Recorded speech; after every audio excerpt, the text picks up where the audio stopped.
এক বছর আগে আমার এই কেকটা দেখে এক আপু অর্ডার করে। এক বছর পরে আবার এই কেকটা করলাম একটু নতুন করে, নতুন রূপে।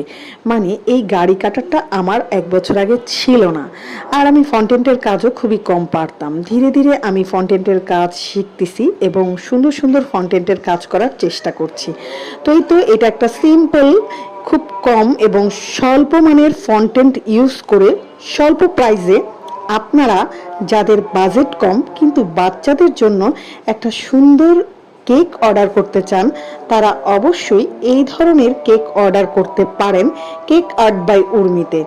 তো এই কেকটাতে আমি স্টারগুলো ফন্টেন্টের দিচ্ছি আর এই গাড়িটা ফন্টেন্টের থাকবে, বাকি সমস্ত কিছুই এটার মধ্যে ক্রিম থাকছে। আর ভিতরে এটার ফ্লেভার ছিল চকলেট ফ্লেভার। তো যাই হোক, এই তো কেকটার লুকস। তো আপনারা সবাই ভালো থাকবেন, সুস্থ থাকবেন। আল্লাহ হাফিজ, আসসালামু আলাইকুম।